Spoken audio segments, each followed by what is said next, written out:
Salut tout le monde, mesdames et messieurs, encore une fois bienvenue à ce numéro de Carrefour de sport sur les antennes de la radio-télévision Héritage. Vous êtes là très nombreux en train de nous regarder de partout dans le monde. Tout de suite, le sommaire. L'actualité reste dominée en République démocratique du Congo par la décision du TAS sur la Linafoot. Le tribunal arbitral du sport ordonne la reprise immédiate du championnat de la Ligue nationale de football Linafoot en sigle par une sentence arbitrale définitive rendue le mercredi dernier.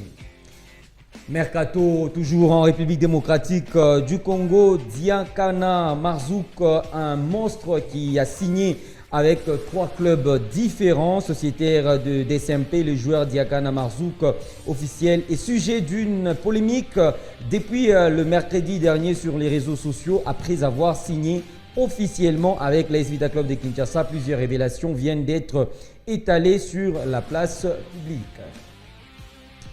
Messieurs et dames, cordiale invitation à ce numéro de Carrefour de sport. J'ai dit d'emblée bonjour et bienvenue à vous, estimés confrères. Je commence avec vous, Joël Baniwa.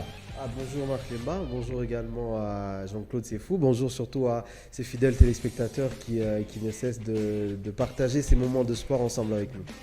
Bonjour à vous, cher Jean-Claude Sefou Sadiki. Merci. On n'enterre jamais un oiseau dans le ciel, dit un proverbe malien. Bonjour cher Marc, bonjour à Banewa, bonjour à tous ceux qui le suivent. C'est un plaisir. Ah oui, nous allons devoir, mesdames et messieurs, attaquer ce numéro de Carrefour de sport avec cette actualité en rapport avec les léopards de la République démocratique du Congo à prime.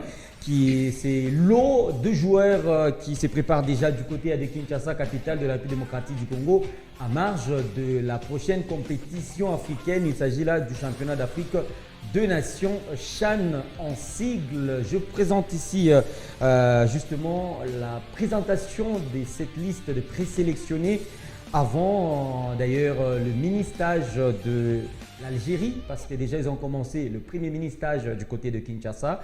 C'est un élément de Jean-Claude Sefou Sadiki. À 40 ans, Aimé Bakula vient d'être appelé pour la première fois en sélection nationale. Une sélection qui surprend, mais qui couronne tout de même les sacrifices de celui qui a longtemps évolué dans l'ombre tout-puissant Glebert Mazembe et qui est auteur d'une saison sensationnelle avec les cercles sportifs Don Bosco.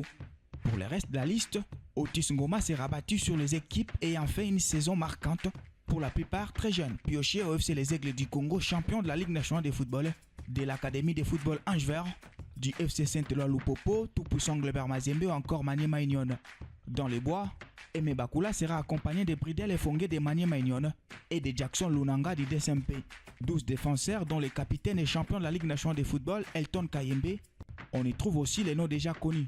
Magloire Tambwe Kalonji du tout-puissant Glebert Mazembe, Mokonzi Bazeke du FC Saint-Éloi Lupopo, Lupini de Maniema Union, Djebeni Ndongala du TP Mazembe et l'unique joueur de l'AS Vita Club de Kinshasa retenu, Lolendo Masanga. Ilongo Lissimi de Ange Vert fait aussi partie du voyage. Le milieu de terrain sera en grande partie meublé par les nouvelles figures qui se sont révélées en championnat. Les Marzouk Diakana de Darin Motema Pembe, les Follet Linda Tanguay du FC Les Aigles du Congo, Tukumba Nembanga du FC Tanganyika, fort de ses 11 buts, honorera aussi sa première convocation en sélection aux côtés des gros cylindres Mika Miché ou encore Agé Basiala. Il y aura aussi du bon monde à l'attaque. Pour les noms les plus connus, on y trouve Oscar Kabouit, Faverdi Bongeli, Liz Tumbanyembo, Orso Mwaku, Jefte Kitambala, Ibrahim Matobo, Tony Talassi. D'autres récompenses comme Kazema Basso ou encore James Mboma. Les techniciens congolais prévoient un mini-stage à Kinshasa suivi d'un regroupement d'environ 10 jours en Algérie avant de rallier Nairobi pour le début de la compétition. Reçu ce mardi par les ministres des Sports, Otis Ngoma a plaidé pour la mise en place d'un plan d'urgence afin de préparer sereinement ces rendez-vous continentaux. En pleine préparation pour le CHAN, les léopards à prime d'Otis Ngoma sont abandonnés à leur sort.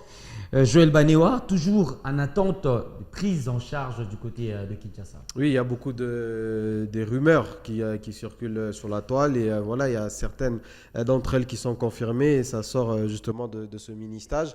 C'est dommage et on l'avait dit, quand vous voyez tout simplement la façon dont la liste a été annoncée, la rencontre du sélectionneur à prime avec le ministre, ça veut dire que du côté de la fédération qui est censée s'occuper de l'équipe nationale, il y avait peut-être rien qui était prévu. Quand vous voyez une équipe nationale où on vous dit que voilà, il y avait un entraînement qui était prévu, au final, il n'y a pas d'entraînement. On parle d'un hôtel qui ne reçoit pas les joueurs comme il se doit, etc. Ça prouve qu'il y a un problème de préparation. Et je crois qu'aujourd'hui, la République démocratique du Congo, et je crois qu'on l'a dit à maintes fois, on est réparti sur une mauvaise préparation et ça ne présage rien de bon pour les championnats d'Afrique des Nations. On va aller se retrouver. Dans le temps, on manquait souvent d'informations. On s'est retrouvé avec une équipe où vous les voyez directement à la télé, vous les voyez directement jouer une compétition, et quand l'équipe ne joue pas bien, on est tout de suite en train de condamner. Mais aujourd'hui, avec l'évolution de la technologie, avec l'évolution de l'information, tout le monde est informé en temps réel en rapport avec ce qui se passe en interne du côté de notre sélection. Donc aujourd'hui, on sait voir que cette équipe-là ne se prépare pas bien et elle n'est pas prête pour jouer ce championnat d'Afrique des Nations. Même quand nous irons du côté de l'Ouganda pour jouer cette compétition, on va certainement s'attendre à rien de bon parce que la préparation est tout simplement catastrophique. Après, sur cette rencontre-là entre monsieur le ministre et le sélectionneur, ça aurait été une rencontre, entre guillemets, pour essayer de trouver des solutions, de mettre en place un système qui va permettre à cette équipe-là de bien se préparer. On se rend compte que c'était simplement une rencontre totalement inutile qui ne sert à rien parce qu'aujourd'hui, on ne sent aucun soutien de la part ni de la fédération, ni de la part du ministère. Et on a une équipe qui apparemment est abandonnée à son propre sort. Ces joueurs-là, je me pose la question de savoir dans quel état d'esprit ils iront jouer ce championnat d'Afrique des Nations. Zéro moyen, zéro sérénité et zéro considération pendant ces temps, Jean-Claude. C'est fou.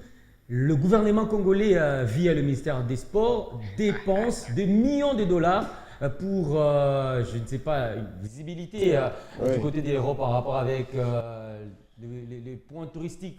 Justement, comme on dit, la pomme ne tombe jamais loin de l'arbre. Je crois, c'est vrai qu'au début, M. Boudimboua essaie un peu de montrer le côté plus occidental de la gestion de ce ministère-là, mais il est fini par être rattrapé.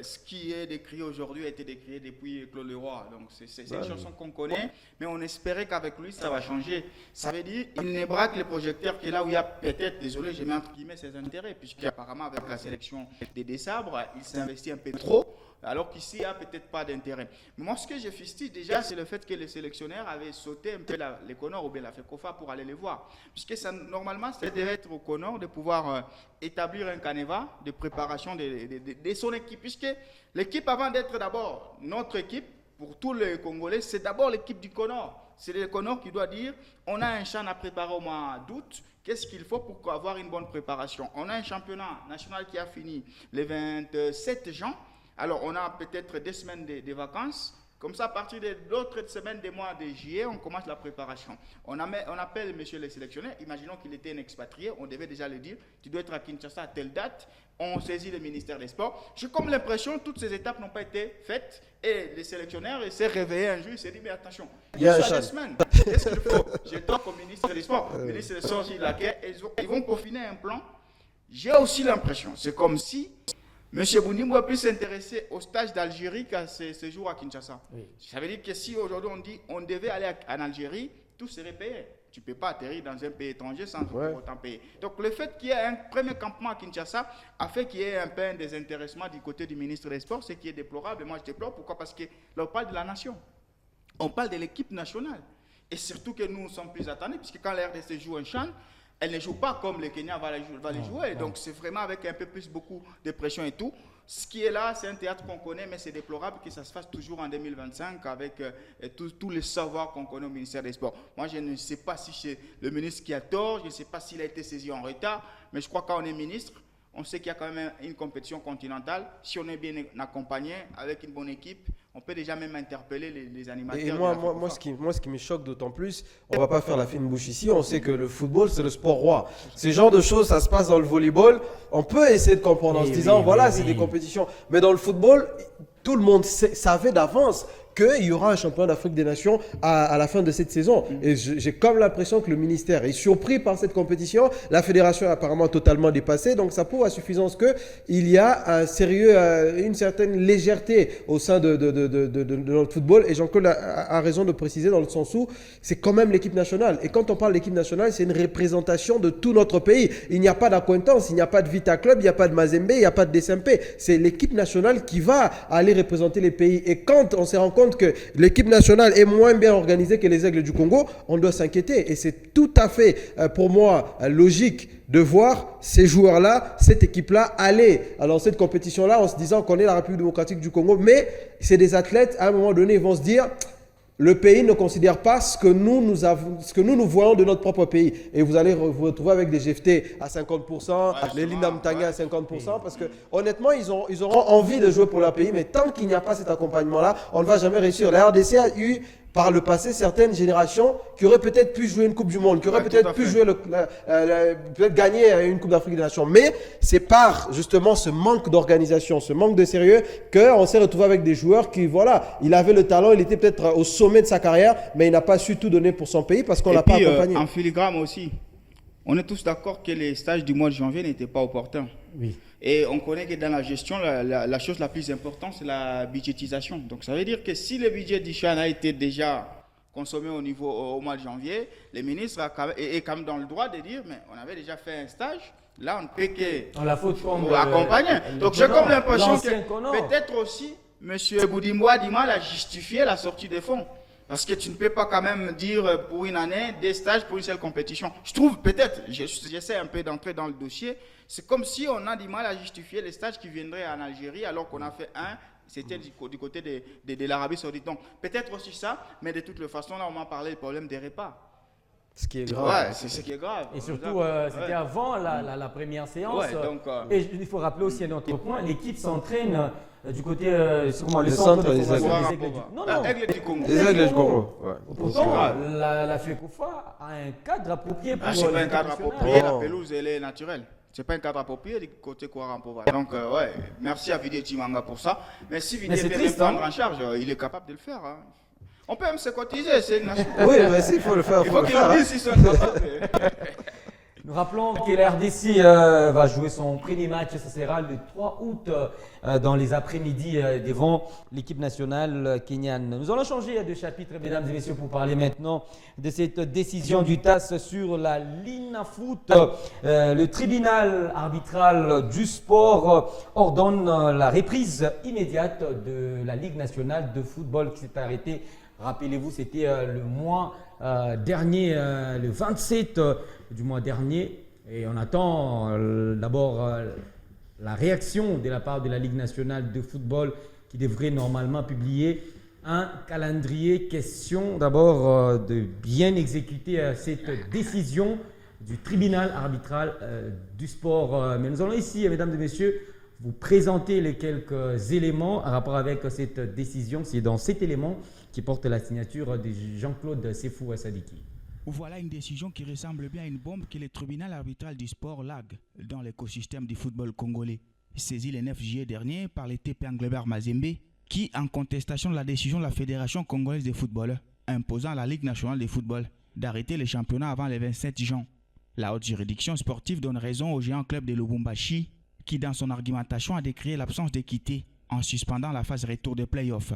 Après analyse de la requête du tout-puissant Englebert Mazembe, l'État s'est tranché pour la reprise immédiate du football en République démocratique du Congo, en fustigeant ce qu'il qualifie du manque d'équité dans la prise de décision par la Fédération congolaise de football, qui a arrêté le championnat plutôt que prévu, en violation de l'article 62 du règlement de la Ligue nationale de football. Cette décision chamboule tout dans la mesure où elle est irrévocable et exige la reprise du championnat alors même que tous les clubs ont déjà envoyé les joueurs en vacances. Alors quelles sont les conséquences possibles? D'entrée, il est vrai que les décisions du TAS ne souffrent pas de contestation, mais il restera un souci concernant leur applicabilité. D'autant plus qu'il existe un précédent fâcheux lors du litige qui a opposé la Vita Club de Kinshasa à la Fédération congolaise de football il y a 4 saisons, où les Dauphins Noirs de Kinshasa, sur décision du TAS, avaient remporté les titres du championnat national, alors que les trophées avaient déjà été remis au TP Englebert Mazembe. Ces derniers, malgré les lettres par la FECOFA lui intimant l'ordre de remettre la coupe, n'a jamais exécuté cette décision. Et c'est ce qui risque d'arriver, car les décisions du TAS n'ont malheureusement pas de caractère contraignant. L'autre cas de figure, puisqu'il est désormais impossible de rejouer, le championnat pourrait être déclaré annulé et la saison sera inévitablement déclarée blanche. La Fédération congolaise de football sera tenue à considérer le classement de la saison dernière. Il faut rappeler que la Ligue nationale de football a organisé ses derniers matchs le 27 juin dernier, couronnant les FC Les Aigles du Congo champions, suivi du FC Saint-Éloi Lupopo et de l'AS Maniema Union, qui d'office devrait représenter la République démocratique du Congo aux interclubs de la Confédération africaine de football. Joël Banewa, quelles sont les conséquences de cette décision, sachant que tous les joueurs sont déjà en vacances? Bon, déjà, moi, je veux commencer par exprimer mon ressenti dans la chose, dans le sens où, pour une première fois, je suis déçu par la décision du tribunal arbitral du sport, dans le sens où c'est un tribunal de médiation. C'est-à-dire que c'est un tribunal qui est censé trouver des solutions à des conflits. Le tribunal arbitral du sport, c'est à lui qu'on se réfère quand il y a des recours à faire, quand il y a des litiges entre certaines parties. Donc, il est censé jouer le rôle du médiateur quand il y a un problème. Mais à entendre cette décision, j'ai comme l'impression que peut-être pour une fois, le tribunal arbitral du sport a peut-être écouté d'une seule oreille. Ou il est peut-être du droit de l'organisateur de ce championnat de peut-être poser un recours. Dans le sens où c'est vrai qu'il y a eu manquement à un texte. Ça, c'est une évidence. Il y a eu une fraude. Et le TAS a jugé par rapport aux faits qui lui ont été présentés. Mais maintenant, il y a le contexte qu'il faut prendre en jeu, qu'il faut prendre en compte. Quand vous demandez à un championnat de pouvoir reprendre alors qu'il reste une semaine à peine pour la fameuse date, alors que certains joueurs ont été transférés d'un club à un autre, alors que il y a un championnat d'Afrique des Nations qui est sur le point d'être disputé et que pratiquement tous les grands clubs ont donné leurs joueurs à l'équipe nationale. Je me pose la question de savoir, est-ce que le tribunal arbitral du sport a pris en compte le contexte dans lequel il a pris cette décision? Je m'interroge là-dessus. Est-ce que la fédération ou la Ligue nationale de football va à son tour déposer un recours? J'attends voir, mais personnellement, je pense qu'à la place du tribunal arbitral du sport, dans son rôle de médiateur, je pense qu'il aurait peut-être pu essayer de prendre une décision qui aurait pu essayer d'arranger les deux camps. Ce qui est vrai, quand on va au tribunal arbitral du sport, c'est qu'il y a un camp qui est biaisé, qui est lésé. Donc il y aura toujours une solution à prendre qui doit pas forcément arranger les deux camps, mais trouver une solution pour l'évolution du football. Là, je pense qu'il y a quand même beaucoup plus à perdre dans notre football si cette décision-là venait à être appliquée, parce que la fin de la chose ou la conséquence de ce qui va arriver, c'est qu'on risque d'avoir un championnat qui sera annulé, on risque de reprendre peut-être le calendrier de la saison dernière, ou on risque de n'avoir aucun club congolais qui va participer aux interclubs de la CAF. Donc, pour un club qui estime être lésé par l'organisation du championnat, faire perdre à tout le monde ce qui s'est passé tout au long de la saison, je pense que c'est quand même de trop. C'est quand même une décision qui, à mon avis, ne pense que d'un seul côté. Le championnat national en République démocratique du Congo, il faut rappeler, ça se joue sur injonction extérieure. À quand une RDC qui anticipe au lieu de réagir, Jean-Claude? Bon, je vais d'abord répondre rapidement à Banewa. La loi est dure, mais elle reste la loi. Ouais. Moi, j'ai des décisions de justice qui condamnent quelqu'un qui a 95 ans. On lui dit qu'il est condamné à perpétuité. Et d'ailleurs, Mazembe n'a pas 95 violé les étapes. Ouais, Mazembe est allé à la Lina Foot. Tu te dis, à 95 ans, il n'ira même pas en prison. Mais quand même, il est condamné. C'est juste la symbolique, en fait. Ah oui. Mazembe, le championnat a pris fin le 27 juin. Oui. Le 9 juillet, Mazembe est allé à la FECOFA. Il a introduit un recours disant que non, le championnat n'a pas été bien organisé. Parce que toutes les équipes n'ont pas eu les mêmes chances, ça veut dire, de recevoir et de sortir. Donc il faut que vous, en tant que FECOFA, vous puissiez faire rejouer ces championnats. La FECOFA a rejeté. Oui. C'est sur de ces rejets-là que Mazembe est allé maintenant du côté du TAS. Et le TAS, il condamne la FECOFA de ne pas prendre en compte la requête du TP et d'ordonner à ce que le championnat puisse se terminer selon l'article 62 du championnat qui dit on doit déclarer le champion à partir du moment où tous les matchs seront joués. C'est juste l'État s'est appesanti sur notre propre texte. Justement. En fait. Même si c'est trop dur, mais il faut qu'on applique ça. Sauf que là, on est maintenant dans la difficulté d'appliquer. Et donc, il faut tirer des conséquences. Et la première conséquence, soit on déclare la saison blanche. Non, déjà, la fédération, elle a réagi. Elle a demandé la Lina Foot. Vous savez que c'est anecdotique, cher ami. C'est anecdotique. C'est infaisable. Non, dans l'exécution. Déjà. Oui, elle s'est exécutée pour montrer qu'elle respecte l'État. Maintenant, on attend la Lina Foot. Je sais qu'il y a Mais ce que moi, je veux ici, c'est que pour une fois, il faut qu'on couronne M. Bosco Moussem. Il a été clairvoyant. Il avait déjà publié un calendrier qui courait jusqu'au 22 juillet, on s'en souvient. Oui. Qui a été cassé comme ça par La FECOFA. C'est la D'ailleurs, FECOFA qui a dit. non, le calendrier est disponible. Pour rien, Le calendrier est déjà. il pourrait se remettre. Pour rien, la FECOFA est intervenue disant que le championnat, tout le monde n'a pas compris. Pourquoi on devait s'arrêter le 27 juin? La Coupe Pour du nous, Président. on pensait qu'on allait, c'est justement pour la Coupe du Président. Même la Coupe du Président plutôt a dépassé le mois de juin. Ça s'est joué, là, la finale se jouera au mois de juillet, le dimanche prochain. Donc, je me dis tout simplement que ça n'avait aucun sens qu'on s'arrête.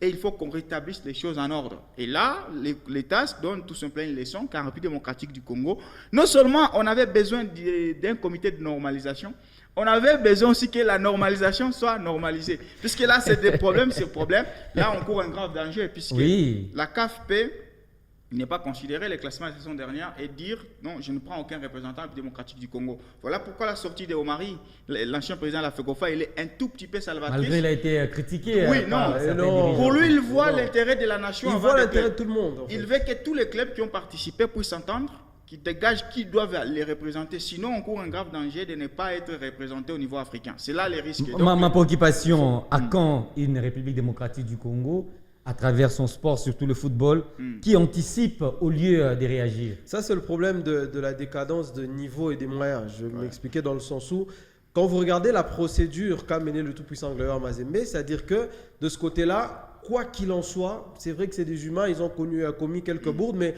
ils ont l'expérience et un niveau de professionnalisme. C'est qu'on ne retrouve pas au sein de notre comité de normalisation. C'est-à-dire qu'on a des personnes qui sont moins expérimentées, peut-être, je m'excuse vraiment pour les termes, peut-être même moins instruits que certains dirigeants de clubs. Et quand vous êtes l'instance qui doit gérer les clubs, vous qui êtes censé être au-dessus des clubs, vous qui êtes censé diriger ce qui se passe au sein de votre football, quand vos subalternes, je mets vraiment le guillemet, sont plus expérimentés que vous, plus avertis que vous, ils vont vous tourner en ridicule. C'est ce que Mazembe a fait. Ça, c'est ridiculiser le comité de normalisation de notre football. Et aujourd'hui, ils sont là, ils n'ont aucune solution à proposer. Là, je vous dis, à la minute actuelle, ils n'ont aucune solution. Il n'y a aucun moyen de contrecarrer cette position. Donc aujourd'hui, ce que Jean-Claude dit, on a beau rigoler de ça parce que j'avoue que c'est drôle, mais notre comité doit être normalisé, ce comité de normalisation. Et aujourd'hui, tant que nous n'aurons pas des personnes suffisamment instruites d'abord pour gérer ce comité-là, nous n'allons pas aller de l'avant. Les messieurs comme Omari, on a beau dire, on a beau parler de sa mégestion, etc., mais il est instruit footballistiquement parlant. C'est un monsieur qui est avisé. Aujourd'hui, quand on vous parle des gens comme l'ancien président du comité de normalisation, j'oublie les noms, Sambi, avec toute l'expérience qu'il a, excusez-moi, j'ai comme l'impression que monsieur n'avait pas la maîtrise des textes. Il n'avait pas la maîtrise parce que tout ce qui se passe là, ça revient de l'organisation. Et quand on organise, on anticipe. Malheureusement, de ce côté-là, on a montré qu'on ne sait pas anticiper. Aujourd'hui, dans des clubs, quand on recrute un joueur ou quand on fait un transfert, les clubs savent comment anticiper même une erreur qui peut se produire. Mais malheureusement, au sein d'une fédération, d'un pays qui se veut un grand pays de football, on n'a pas des hommes qui maîtrisent le football. Et quand on a toujours les mêmes personnes qui reviennent et qui sont plus expérimentées dans tout ce qui est accointance, etc., que dans le football, on aura toujours ces mêmes répétitions. Prenons des gens instruits. Je me pose la question même de savoir, je vais finir par là, je me pose même la question de savoir si ces personnes-là ont même des CV qu'ils déposent avant de prendre certains postes. Parce que quand peu importe l'entreprise, même ici Héritage Télévision, avant peut-être de te recruter, on doit s'assurer qu'il est réellement journaliste. On ne va pas prendre Dan Banzé et lui faire passer devant la caméra. Et c'est ce qui se passe du côté de la Fédération congolaise de football. On prend déjà un peu tiré par les cheveux parce que seulement, il a connu ça, directement on te donne un poste à fonction. Et c'est ce qui fait en sorte qu'on se retrouve avec des personnes qui sont aujourd'hui manipulées par des clubs qui, eux, en leur sein, possèdent des véritables connaisseurs de football. Et puis, juste après, je me doute maintenant de la capacité des nouveaux animateurs de prendre en charge la gestion. C'est madame qui encore Madame Loutandi là. Pourquoi? Vous savez, quand l'État s'exprime, moi je me souviens un jour, l'État avait une fois sanctionné, non, c'est l'IFA qui sanctionne le Manchester City. Ça a été pris comme étant justement une sorte de cataclysme. Et du coup, Manchester s'est assumé vite et est allé du côté d'ITAS. Mais là, j'ai comme l'impression que c'est un communiqué qui vient, qui demande à la Linafoot de publier un calendrier, alors que tous on sait que c'est impossible. J'aurais voulu que ce soit une réunion de crise qui soit convoquée rapidement avec les concernés, puisqu'on sait que Sangawale n'a rien à voir dans ces bras de fer. Lui, il va accepter. L'essentiel, c'est qu'il est maintenu. Donc, on regarde les concernés de la première à la 5e équipe, on les convoque, on appelle la Linafoot et on est au niveau du Connor, on discute. Et on donne une réponse, on regarde si l'État va valider, et puis on avance. Mais là, c'est comme si chacun va agir dans son coin, et la Linafoot va paix ou ne pas s'exécuter. Mais comment sauver maintenant cette saison 24-25? C'est quoi l'idéal aujourd'hui? Les sociétaires ou le club et puis la Linafoot et la Fédération congolaise de football, c'est quoi la bonne décision pour au moins, au minimum, sauver la saison et proposer à la CAF des équipes qui doivent aller représenter la RDC prochainement? Bon, moi je suis un sportif. Je considère que quand même toutes les équipes ont quand même joué. Et pour ne pas cracher sur les efforts des uns et des autres, je voudrais que les classements actuels soient reconnus comme tels. C'est juste ça. Je ne pense pas que Aigle du Congo a tellement volé son titre. Je ne pense pas tellement que Lupopo ne mérite pas la deuxième place. Mais je crois que oui, il y a peut-être des frustrations du côté de TP Mazembe. On aurait pu aimer avoir Vita Club par habitude. Mais je crois qu'on a quand même assez joué. Et les classements reflètent quand même ce qui devrait. Même si on finit, je ne pense pas qu'aujourd'hui, Mazembe aura un buteur qui va marquer les triplés face à Vita Club. Donc, j'ai comme l'impression que même si on finissait, on ne serait pas loin de ces classements qui est là. Ouais, c'est tout à fait logique, d'autant plus qu'au début, je parlais de ce contexte-là. Parce que c'est ce qui fait le plus mal. Quand vous voyez Didier Chimanga qui fait cette sortie-là, j'ai senti beaucoup d'amertume dans ses écrits. Lui aussi, il a personnalisé cette décision à la personne de Katumbi. Oui. Pourtant, les champs est libre. Ça, il faut dire que n'importe quel club peut aller du côté du Ouais, SAS justement, et mais lui, il a mal en fait et il a agi par émotion. Et quand vous lisez ça, il écrit avec beaucoup d'émotion. C'est le contexte qui fait mal parce que cette saison, on ne se rend pas compte, elle a été magnifique. Malgré toutes les difficultés qu'on a eues, malgré que certains clubs n'ont pas pu jouer dans leur propre stade, etc. Il y a eu beaucoup de complications, mais on a eu des matchs intenses, s'il vous plaît. On a eu des très très bons matchs au cours de cette Ligue nationale de football. Et voir ce championnat aussi beau qu'il a été partir en vrille comme ça serait quand même dommage. Je pense qu'il faudrait se réunir. Je pense que la solution a peut-être été donnée par Constant Omari. Ça, c'est pour moi, pour une fois, la voie de la sagesse. Ça serait vraiment judicieux que ces clubs-là se réunissent. C'est vrai que ce n'est pas évident. Il y a énormément de tensions déjà qui se dégagent des parts et d'autres. Mais je pense que quand même pour la beauté du football, pour sauver peut-être même l'image de notre pays, parce que je pense que c'est quand même de trop. J'ai comme l'impression qu'en Afrique, il y a peut-être que la RDC qui a peut-être le plus de dossiers au tribunal arbitral du sport. Il s'agit des clubs.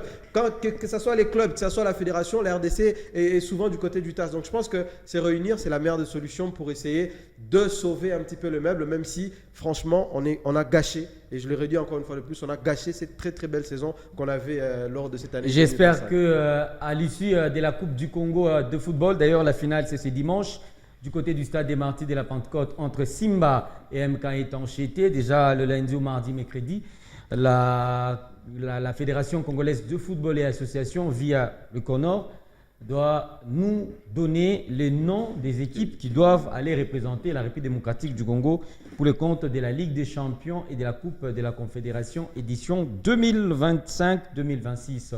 Nous allons prendre notre dernier dossier. Il s'agit de ce joueur ancien du Dari Club Motema Pembe de Kinshasa, Diakana Marzouk, que vous allez regarder en illustration. Le dossier qui salit le mercato en République démocratique du Congo. Vidéo en appui, Marzouk a signé chez le TP Mazembe, mais il se trouve officiellement présent du côté de la Vita Club de Kinshasa, mais également du côté de l'équipe de Tupamaros ou le Dari Club Motema Pembe de Kinshasa. 2 clubs, 2 contrats, un seul joueur. Où est la vérité? Bon, on aura du mal à avoir cette vérité à partir du moment où les 2 clubs vont se prévaloir, chacun va prévaloir son contrat, mais il va falloir que l'instance qui gère notre football s'exprime aussi longtemps ou le plus tôt possible, puisque c'est là, après un enregistrement, normalement on part du côté de la FECOFA pour enregistrer les joueurs, c'est là qu'il y aura maintenant des preuves palpables, mais moi ce que je note ici en amont, c'est que ça illustre encore un peu plus que nos joueurs sont tellement très mal entourés. En fait, ils sont tellement mal entourés que voilà, je ne crois pas. On nous dit que Marzouk, c'est 17 ans. Ouais, 17 ans. Donc il est encore mineur. Oui. Je sous-entends qu'il a été justement influencé, va là-bas, ici. Ce n'est pas lui. Il ne sait même pas si c'est ce que signifie un contrat. Tout ce qu'il faisait là, lui, il ne savait même pas. Donc j'aurais aimé que nos joueurs apprennent maintenant. On a vu les cas Kizombi, on a beaucoup vu qu'aujourd'hui, les nouvelles pépites qui arrivent devaient vite apprendre, se munir un peu de Les parents, en Europe, ce sont les parents qui jouent un grand rôle dans la carrière des joueurs.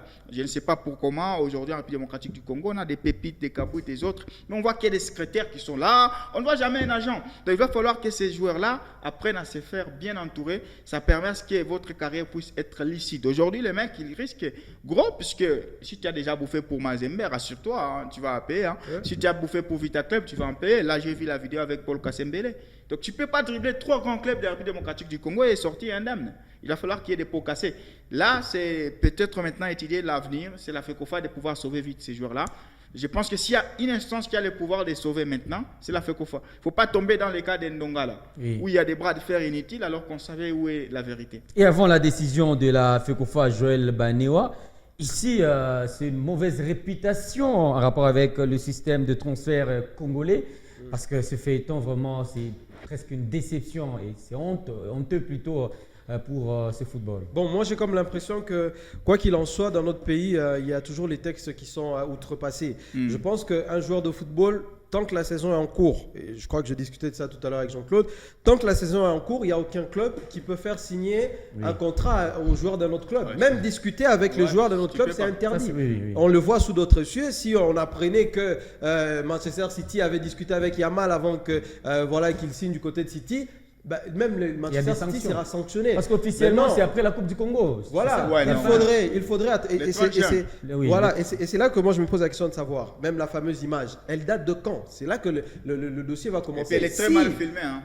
C'est le Congo. Si aujourd'hui, Diakana Marzouk avait signé ce contrat-là avant le 30 juin, c'est-à-dire que quand la saison était encore en cours, ce contrat-là sera caduc et Mazembe peut même subir des sanctions. Mais s'il avait signé ce contrat-là à partir déjà du moment où la fenêtre de mercato estival a été lancé, c'est un contrat qui va poser de problème à Marzouk. Et je me pose aussi la question de savoir, est-ce que Vita Club signerait un joueur dont ils connaissent qu'il a un contrat avec le TP? Je me pose la question de savoir, parce que Marzouk, je ne pense pas qu'il a signé ce contrat-là avec Vita Club sans avertir à son club qu'attention, il y a eu une histoire avec le TP. Donc je pense que si Vita est clairvoyant dans le dossier, il sait peut-être que ça ne risque rien de ce côté-là, et c'est pour ça qu'on voit qu'il y a eu cette présentation, cette vidéo, etc. Donc il faudrait maintenant que du côté du TP, qu'on essaie de nous éclaircir ça, parce que les supporters sont déjà tombés sur cette image-là, et on a besoin justement de savoir qu'est-ce qui sera la suite de ce joueur. Mais ce qui est vrai, Jean-Claude a soulevé le point le plus culminant ici, c'est que nos joueurs congolais sont très très mal accompagnés. Aujourd'hui, c'est une question d'encadrement, et moi je suis déçu de voir que même les joueurs qui sortent du centre de formation de Mazembe, ils sont dans les mêmes comportements. Même aujourd'hui, il y a les joueurs des Aigles du Congo, on espère que la formation va s'élargir sur ce plan-là. On ne peut pas signer un contrat dans un coin de bar, dans un café, dans un bistrot. Il faudrait que le contrat soit étudié, réétudié, et quand on te donne un contrat, tu n'es pas obligé de signer. Tu peux attendre. Aujourd'hui, on vous parle de Yohan Wissa j'aurais appris qu'il a 2 ou 3 contrats sur la table. Il n'est pas pressé. Il fait même la reprise avec son club de Brentford. Donc je pense qu'il aurait peut-être vu Mazembe, il a paniqué, il s'est dit mais Mazembe me veut, je dois sauter sur l'opportunité, alors qu'il ne s'est peut-être pas rendu compte qu'il était l'un des meilleurs joueurs de cette phase de Et en parlant de Mazembe, d'ailleurs, je pense que c'est là où le bas blesse, Jean-Claude Sefo-Sadiki, victime de 3 points en rapport avec les dossiers Patrick Mongolo la saison dernière. Ouais. Est-ce que cette façon de faire des choses du côté TPM, c'est pas aussi un danger? Peut-être à la fin de la saison, il y aura Mazembe n'a rien fait de mal. Parce qu'on a vu le même joueur, il part faire un contrat avec l'AS Vita Club de Kinshasa. Non, Mazembe c'est en amont. Vita Club vient après. Voilà. Donc, et je crois Mazembe, c'est depuis un moment, ils ont pris quand même la stratégie du silence. Là, on peut leur conseiller cela. Ils ne communiquent même pas sur le départ, qui était parti. Mazembe n'a pas encore communiqué officiellement. Badama, il est parti, il ne va pas communiquer. Donc, ils attendent un moment donné pour communiquer, même les nouvelles réécrites. Donc, dans la stratégie de silence, on ne peut pas les condamner. Est-ce qu'ils ont respecté, comme l'a dit, les délais? Si Mazembe est conscient qu'il a respecté, ben voilà, ils vont se tranquilliser. Et ça Vita Club de voir si le joueur a déjà été enregistré du côté de la FECOFA et peut-être d'aller. Et de la FECOFA, mais tu communiques, c'est tout. Moi, je ne peux pas être une instance et attendre seulement que je sois saisi. Quand il y a des désordres comme ça, je prends les communiqués, j'ai dit, le joueur tel, il a 17 ans séminaire, il ne peut pas. Yamal a attendu 18 ans pour signer son premier contrat professionnel. On a suivi après son anniversaire. Donc, un gamin comme ça, qu'est-ce qui doit être fait pour qu'il joue au foot? Mazembe a-t-il respecté, oui ou non, Vita Club? Vous avez été dupé, les joueurs doivent retourner l'argent. Ça suffit, au lieu de laisser que les rumeurs fichent de partout, alors que le joueur lui-même peut être handicapé par ça, parce qu'il va jouer une compétition extraordinaire. Donc, je me dis tout simplement que les agents sont mauvais, les joueurs peut-être aussi jeunes, et ils sont tout simplement escroqués. Et surtout, dans la foulée, DSMP, qui a brandi un Lui aussi, document. d'ailleurs, lui, c'est le premier. D'ailleurs, DSMP s'est préparé à renouveler le contrat avec ce jeune joueur, d'ailleurs, pétri de talent, il faut le préciser. C'était le meilleur joueur du côté d'un club Motema-Pembe de Kinshasa. Oui, déjà, on n'a pas compris. On n'a pas compris le fait que Paul Kasembele. J'ai vu même la photo Paul Kasembele avec les jeunes. Oui. Donc, aujourd'hui, c'est. Voilà, c'est un joueur, et puis j'ai comme l'impression que ce fameux Diankana est mal conseillé. Apparemment, il y a quelqu'un autour de lui qui ne l'aide pas dans le bon sens. Le dernier club Motema Pembe, oui, c'est vrai que ça a connu et on sait que c'est un club qui n'est pas stable, etc. Mais quand tu t'engages avec un club de football, ce contrat-là, il te suit. Ce contrat-là, il pèse sur ta tête. À moins que vous partez sur une négociation, etc. Voilà. Et à moins qu'il y ait ça. Mais dans le cas contraire, si ton club te veut encore et que ton club a des droits sur toi, tu ne peux pas te permettre d'aller vilipender à gauche et à droite. Donc je pense que même du côté d'un club Motema Pembe, c'est un coup dur.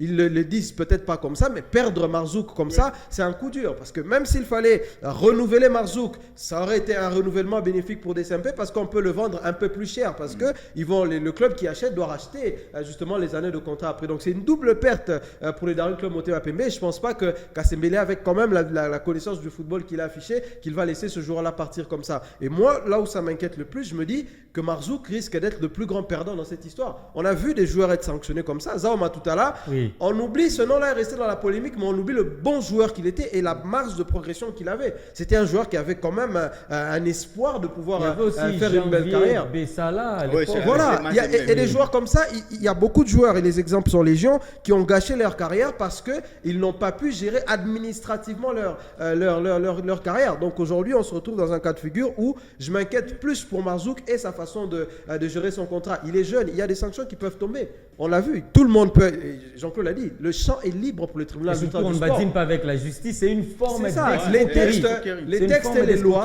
et les lois, on ne les change pas, il y a les faits. Quand vous allez aller au tribunal arbitral du sport, chacun va présenter les faits et l'État va trancher. Il y a des joueurs qui sont sanctionnés 2 ans, 3 ans. On peut sanctionner, imaginons que dans cette affaire-là, Marzouk ait pris de l'argent là-bas, il a signé à gauche et à droite. Au final, il ne sait plus remettre l'argent, ça devient compliqué. Le tribunal va trancher, 3 ans de suspension pour ce joueur-là. Vous imaginez un joueur en pleine progression, aussi jeune qu'il soit, avec 3 ans de suspension qui va peser sur lui, ça ne sera plus le même joueur. Hein. Ça ne sera plus le même joueur et il n'aura plus la même valeur et sa carrière va aller complètement à côté. Il ne suffit pas d'avoir un petit garçon et de l'envoyer à l'école de foot. Hein. Il faut faire les suivis. Parce que même à l'école, nos parents faisaient ce qu'on appelle les suivis.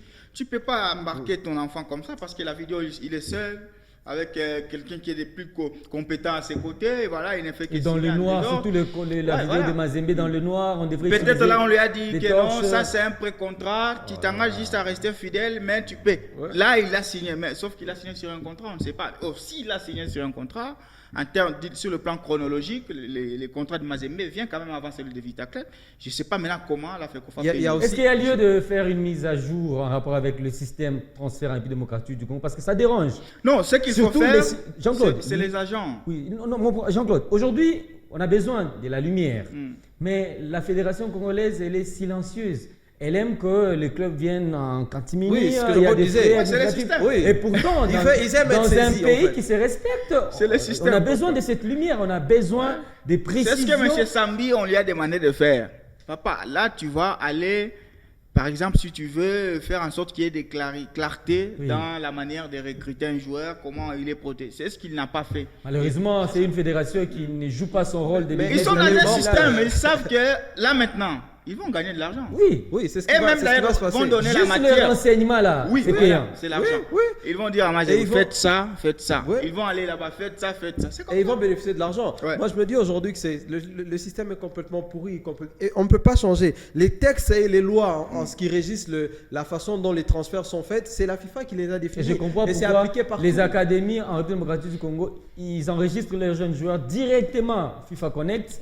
Ils sortent même la fédération. Pour sécuriser. sécuriser parce que la fédération elle-même, voilà, il y a un système qui est fait là qui roule tout le monde. Aujourd'hui, est-ce que nos joueurs sont au courant qu'il existe des contrats des accords de principe? Oui. On l'a vu, le cas Nico Williams. Nico Williams avec le FC Barcelone, ils avaient un accord de principe. Mais il n'a jamais signé un papier. Et il s'est rendu compte que au final, au Barça, mon histoire ne sera pas si fameuse. Il renouvelle tranquillement son contrat avec Bilbao. L'histoire est finie, l'affaire est classée. Donc aujourd'hui, peut-être Marzouk, c'est qu'on lui a proposé. On lui a peut-être dit, signe d'abord ça.